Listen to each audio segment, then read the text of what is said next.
जी अस्सलाम वालेकुम, good morning. एक और व्लॉग के साथ आज सुबह सुबह मैं हाज़िर हो गया हूँ। तो अभी सुबह हो गई है। नॉर्मली जब मैं उठता हूँ तो मैं देखता हूँ कोई कपड़े वपड़े जो है मेरे वो धुलने वाले तो नहीं है, तो ज़्यादा हो जाएं तो फिर मुश्किल हो जाता है धोने के लिए। तो मैं चाहता हूँ कि मैं नॉर्मली साथ साथ ही ना साफ़ कर दिया करूँ, धो दिया करूँ।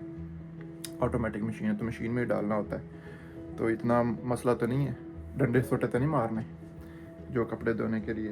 तो अभी मैंने देखा है कि मेरी सॉक्स जो हैं, अंबार लगा हुआ है सॉक्स का, ये सारी सॉक्स मुझे धोनी है। तो ये मैं अभी मशीन में डालूँगा।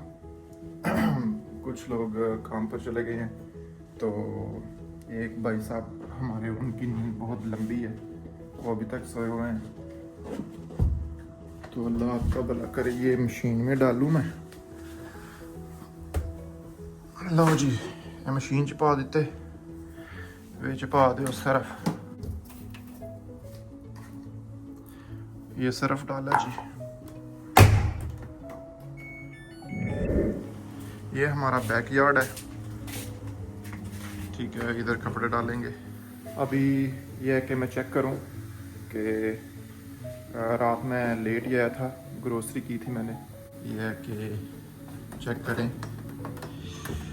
दूध शूध लाकर मैंने रख दिए हैं, दही भी लेकर रख दिया है इंडियन स्टाइल, प्याज श्याज भी है। मसला ये है कि मुझे खाना है पराठा, तो अंडे मेरे ख्याल से मैं भूल आया हूँ, लेकिन कोई नहीं। अब पराठे के लिए कुछ चीज़ें जो हैं वो फ्रोज़न भी, नॉर्मली कुछ लड़के फ्रोज़न चीज़ें यूज़ कर लेते हैं। ये फ्रोज़न नान है, फ्रोज़न रोटियां भी होती हैं, ये भी फ्रोज़न नान पड़ा हुआ है। तो ऐसा कुछ लोग इतनी मेहनत नहीं करते, वो चाहते हैं कि यार बाहर से कुछ खा पी लें। तो कहने का मकसद है कि मैंने ये देखो निज़ाम रखा हुआ है, इधर जो है ना आटा ये पड़ा हुआ है। तो अब आटा गूंदूंगा। आटा गूंदना कैसे, पहले मैं अपने हाथ से आटा गूंदता था, बड़ी मुश्किल होती थी। तो मुश्किल नहीं, एक बंदे के लिए गूंदना हो तो बंदा गूंद ही लेता था, लेकिन जो नाल दो चार होर रल जाते हैं ना, उदों काम खराब हो जाता है। बंदा कहता ही लो भाई हुण काम पै गया जी। तो प्रदेश में ये चीज़ें तो आपको करनी पड़ेंगी। आप इधर अब्बा जान भी तुसी खुद ही हो ते अम्मा जान भी तुसी खुद ही हो, कपड़े भी धोने ने ते तुसी खाना भी बनाना है, रोटियां भी बनानियां ने। तो अभी ये एक मशीन लेकर आए थे हम, ठीक है, ये मशीन है, इसके अंदर आटा डालेंगे। आटा डालने के बाद ये जो है ना आपका आटा गूंदती रहेगी, ठीक है। ये किस तरह वर्क करती है आपको दिखाता हूँ। लो जी, ये आटा पा लिया, इसको आपने ये बटन दबाया, या भाई एक हाथ से मैंने मोबाइल पकड़ा हुआ है, तो इसको यूं रखा जी, ठीक है। अब हल्का हल्का पानी डालते जाओ और ये घूमता रहेगा। तो आपने एक और भी कहावत सुनी होगी, आटे में नमक के बराबर। तो वो आटे में नमक जो है ना डालना ज़रूरी है। वो इसलिए ज़रूरी है, आटे में नमक डालना इसलिए ज़रूरी है, ये देखें ऐसे वर्क कर रही है ये। आटे में नमक डालना इसलिए ज़रूरी है कि आटा चिपकता नहीं है। दैट्स वाई कहावत है आटे में नमक के बराबर। तो अभी आपने हल्का हल्का पानी डालते जाना है।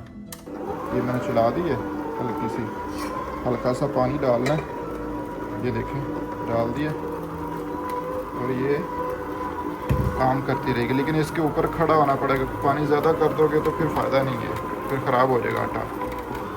कहने का मकसद यह है कि परदेश में ये सारी चीज़ें करनी पड़ती हैं। कुछ लोग टाइम वेस्ट करना पसंद नहीं करते, वो कहते हैं कि जितनी देर हमने घर पे खाना बनाना है हम बाहर से खाना खा लेते हैं।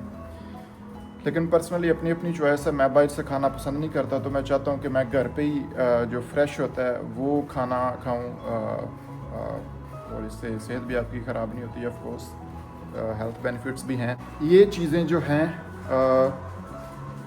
वो सीखने की ज़रूरत नहीं है। जब तुसी परदेस होंदे हो ना, परदेस सारा कुछ सिखा दिंदा तुहानू। चेक करो आटा बन गया, चेक करो जी, रोटी बनी है कि नहीं गोल, उमर भाई मैं एक्सपर्ट हो गया हो गया ना परदेस च आ गया मैं ਬੰਦਾ ਐਕਸਪਰਟ ਹੋ ਜਾਂਦਾ ਇਹਦਾ ਨਹੀਂ ਹੁੰਦਾ इसी तरह ही है ਇੱਥੇ ਬੰਦਾ ਆ ਕੇ ਬੰਦੇ ਨੂੰ ਬੀਵੀਆਂ ਦੇ मैं आज का व्लॉग वही बना रहा हूं मैंने कहा जे परदेस आना है तो यह कुछ करना पवेगा ਇਹ ਨਾ ਵੀ ਕਰੋਗੇ ਇੱਥੇ ਆ ਕੇ ਸਿੱਖਣਾ ਪਏਗਾ ਇੱਥੇ ਆ ਕੇ ਬੰਦਾ ਆਪ ਹੀ ਸਿੱਖ ਜਾਂਦਾ ਰੋਟੀ ਖਾਣੀ ਹੈ ਤੇ ਆਪ ਪਕਾ ਕੇ ਖਾਣੀ ਹਾਂਜੀ ਤਿਆਰ ਹੋ ਗਿਆ ਦੇਸੀ ਨਾਸ਼ਤਾ ਪਰਾਠੇ ਬਣਾਏ ਨੇ ਦਹੀਂ ਹੈ ਨਾਲ ਚਟਨੀ ਹੈ ਨਾਲ बाबा जी कोई सीन चलेगा मूवी चलेगी थैंक यू हरून भाई ने मुझे ज्वाइन किया पहले मैं गलती से उमैर क्या बैठा था लेकिन ये हरून भाई हैं ये उमैर है ये हमारे नए व्लॉगर हैं और सोन इंडस्ट्री में फॉलो करते हुए जो है ना भाई है इंशाल्लाह जी इंशाल्लाह